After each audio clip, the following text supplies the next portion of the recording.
कि ये पहले भी ये एक्सरसाइज हो चुकी है। मौलाना ने इकट्ठा किया था, एपीसी भी हुई थी।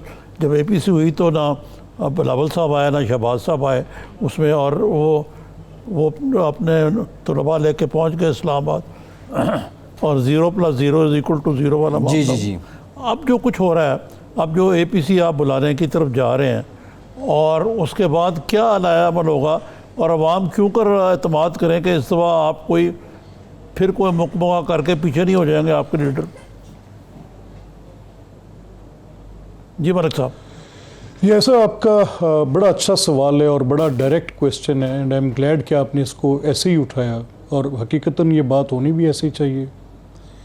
देखिए, जब पहली आपके सवाल को मैं दो हिस्सों में तकसीम कर लेता हूँ कि पहले जब मौलाना की थी तो हमारा बड़ा कंसर्न था, रिजर्वेशन थी कि ये अनटाइमली है। अभी हुकूमत को आए जितना वक्त हुआ है, कभी इनकी परफॉर्मेंस गेज करने के लिए एतराज़ उठेगा, मीडिया में उठेगा, सिविल सोसाइटी उठाएगी, बाकी लोग बात करेंगे कि एक जत्था राज के ज़रिए हुकूमतों का गिराना मुनासिब एक्ट नहीं है। और हमारी अपनी पॉलिटिकल फ़िलासफ़ी भी ये है कि हम इस तरह की एक जत्थाबंदी करके नहीं चाहते कि ये गिरें हुकूमतें। लेकिन आज इसकी सूरत हाल इसलिए मुख्तलिफ है पहले से कि इस वक्त हुकूमत की कारकर्दगी जांचने के लिए, देखें ना, मुझे एतराज़ उस वक्त मौलाना का मेन फोकस इनकी गवर्नमेंट को सिलेक्टिव कहना, इनके इंतखाब पर था। वो एतराज़ उठाते थे कि इंतखाबात जाली हैं, हमारी भी यही वॉइसेस उनके साथ थी। लेकिन अगर एक तो इंतखाब के ऊपर एतराज़ हो और फिर उसके ऊपर कारकर्दगी इतनी पुअर हो, तो ये दो बातें जब इकट्ठी होकर बात करेंगी, यानी एक इनकी सिलेक्शन वाली बात पे भी रहा और फिर एक नॉन डिलीवरेंट गवर्नमेंट, और फिर जिस किस्म की होशरुबा महंगाई, जिस किस्म की लॉलेसनेस, जिस तरह की पुअर गवर्नेंस, जिस तरह का पूरी सिविल सर्विस का स्ट्रक्चर इरोड हुआ है, जिस तरह नैब के लॉ की एक बेईमाना इस्तेमाल, जिससे उन्होंने ना सिर्फ के लोगों की, देखें, कभी किसी सिविक्स किसी सोसाइटी में, महज़ब माशरे में एक क्या तो लोग, ये तो हमें सब पता है जो मसाइल है, ये तो पीटीआई वालों को पता है, हमें पता है। लेकिन इस बात की क्या गारंटी है कि शहबाज शरीफ साहब जो हैं वो फिर घर में बैठ जाएं क्वारंटीन करके अपने आप को आखिरी मरले पे? मौलाना सोचें कि मुझे धक्का फिर किसने दे दिया? नहीं, देखिए सर, इसका जी नहीं, इसका मसला ये है कि देखें, शहबाज साहब का आपको पता है उनकी एक बड़ी वाज़ेह सोच हमेशा से रही है, और उनकी सोच हमेशा से ये रही है कि वो हुकूमत के ऊपर जो तनकीद भी करते हैं, या हुकूमत के साथ उन्होंने सबसे पहले ये कहा कि आए चार्टर ऑफ इकॉनमी की बात करें, गवर्नमेंट ने नहीं की। उनकी तनकीद भी एक दायरे के अंदर होती है, और वो ये बात एक ख़ास मिजाज के साथ, जिसमें कन्फ्रंटेशन जो है that is the last resort. लेकिन जिस तरफ ये हालात चले गए हैं, अब शहबाज साहब उस कन्फ्रंटेशनिस्ट मोड के अंदर बाय कंपल्शन आते जा रहे हैं। ये मैं आपको कह रहा हूँ, और मैं उनके मिजाज का एक स्टूडेंट, मैं उनका एक फॉलोअर हूँ और अपनी चॉइस के साथ उनका एक डिसाइपल हूँ। तो मैं आपसे ये कह रहा हूँ कि शहबाज शरीफ की हतल वसा कोशिश थी। ठीक है मलिक साहब आपका पॉइंट ऑफ व्यू आ गया। वलीद साहब आपकी तरफ आते हैं। पिछली बार तो आपने मौलाना की बात को इतना सीरियस नहीं लिया, अब की बार ये कितना अपोजिशन के सारे गठजोड़ को कितना सीरियस ले रहे हैं? जी बस उतना ही सीरियस जितना शुरू से ले रहे थे जी, और मैं उसके लिए थोड़ी सी आपको एक ट्रैजेक्टरी, एक जो इनका तरीक़ेकार और बताना चाह रहा हूँ। थोड़ी सी तारीख जो है, हालिया तारीख आज शुरू कर लेते हैं। 25 जुलाई 2018 को जो इलेक्शन हुआ, तो 26 जुलाई को ही जो है ये सारे इकट्ठे हो गए थे और खड़े होकर सीढ़ियों पे फोटोएं भी खिंचवाई थी, और वो फुटेज भी आई थी, और उन्होंने एक अलायंस का ऐलान भी किया था। मुझे चंद दिन पहले इसी तरह के प्रोग्राम के लिए ढूंढना पड़ा। एक अलायंस का बाय द वे ऐलान हुआ था, आप भी जाके देखिएगा, माजी में 26-27 जुलाई को ही हो गया था उस साल 2018 में। वो था alliance for free and fair elections, और वो हर 4 दिन के बाद, उससे 4 दिन के बाद फिर कभी किसी ने नाम ही नहीं सुना उस अलायंस का, क्योंकि उस वक्त चेयरमैन इमरान खान कभी प्राइम मिनिस्टर नहीं बने थे। उन्होंने उसी वक्त क्या दिया था कि ये जिस तरह की उनकी आपस की कोई अपना अंदर टूट फूट है, वो कभी ये इकट्ठे हो ही नहीं सकेंगे, ये इस तरह ही चलता रहेगा। फिर आपने थोड़ा आगे चले तो आप देखें ये सारी बातें मानी खेज हैं। थोड़ा सा आगे जाएं तो अपोजिशन एक मुश्तरका उम्मीदवार तक नहीं एग्री कर सकी फॉर लीडर ऑफ अपोजिशन। ये पहले कोशिश यही थी कि शहबाज शरीफ साहब को leader of opposition as combined candidate बनाया जाएगा, वो नहीं बने। फिर उसके बाद आगे आए, फिर उन्होंने अपना कहा कि जी अच्छा जी, हम आप करके दिखाते हैं, हम चेयरमैन सेनेट को अनसीट कर देंगे थ्रू नो कॉन्फिडेंस। उसके नताइज आपके सामने हैं। उसके बाद फिर मौलाना का वो सिलसिला हुआ नवंबर 2019 में। ये 18-19 का मैं पूरा आपको ट्रैजेक्टरी बता रहा हूँ। तो ये जब इस तरह की हिस्ट्री सामने हो ये आपस में कोई इस तरह का कोहेजन ही नहीं है।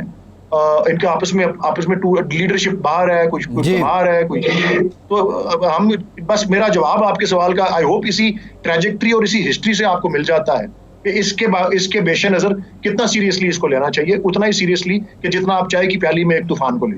जी, ये नैब के मामले पे डेडलॉक क्यों बरकरार हो गया है, और फिर जो दूसरे कौमी सलामती रिलेटेड कानून साजी होनी है उस पर तो अपील कर रही है हुकूमत अपोजिशन से, नैब के मामले पे डेडलॉक क्यों बरकरार है? ये फितरी अमल है, क्योंकि जैसे कि आज शाह महमूद कुरैशी साहब ने कहा, वो मुज़ाकराती टीम का हेड कर रहे हैं जी, गालबन, कि एक बुनियादी इख्तलाफ है कि अपोजिशन जो चाह रही है हुकूमत उसके बिल्कुल ज़िद्द है। वो कहते हैं हमारा तो एजेंडा ही है, एहतसाब मिशन है, मंशूर में है। मिशन है। और आप इससे अंदाज़ा करें कि नैब के चेयरमैन जो हैं उनके ऊपर सुप्रीम कोर्ट के फैसले इन मुज़ाकरात का कोई असर नहीं हुआ। आज शहबाज शरीफ, हमजा शहबाज, शाहिदा खान वैसे के खिलाफ नए रेफरेंस की उन्होंने मंजूरी दी है, मंजूरी भी दे दी है।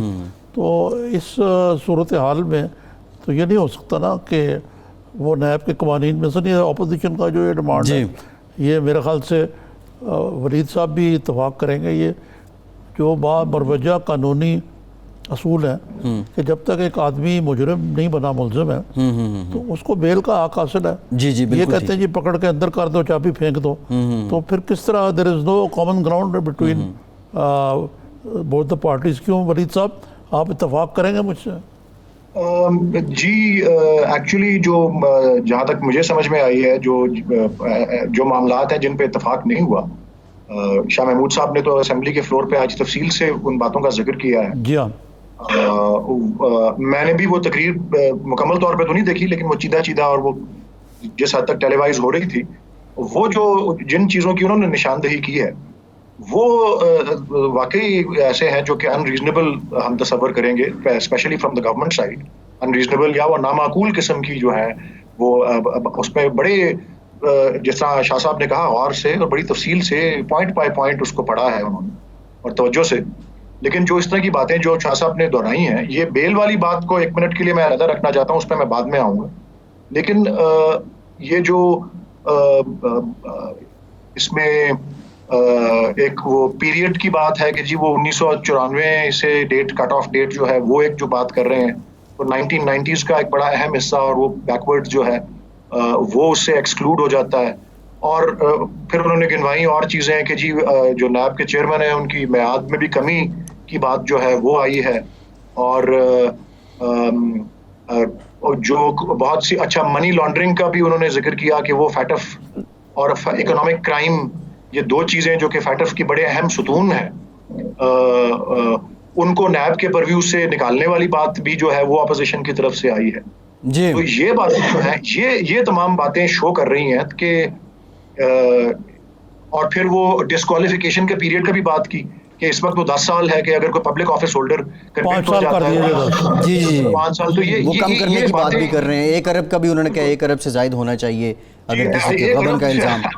जी वो तो मुझे लगता है कि अभी एक बहुत मशहूर केस कुछ 1-2 साल पहले आया था, जो कि कोई एक फाइनेंस सेक्रेटरी थे बलूचिस्तान के, जिनके घर से फॉरेन करेंसी और गोल्ड और रईसानी साहब, अब वो सारा कुछ मिलाकर भी जो था वो 75 करोड़ रुपए बन रहा था। जी जी जी, ठीक है। अच्छा वलीद साहब आपकी तरफ आते हैं, ठीक है वलीद साहब आपकी तरफ आते हैं। अहमद खान साहब, आज तो एक तो 28 जुलाई भी है और ये एहतसाब के मिशन से आज की तारीख और फिर आपकी जमात का ये बड़ा चोली दामन का एक तरह से साथ भी आप कह लें, क्या वाकई अपोजिशन मौजूदा हुकूमत के एहतसाब मिशन को सबूताज करना चाहती है, इसलिए इस तरह की तजावीज़ दी गई हैं?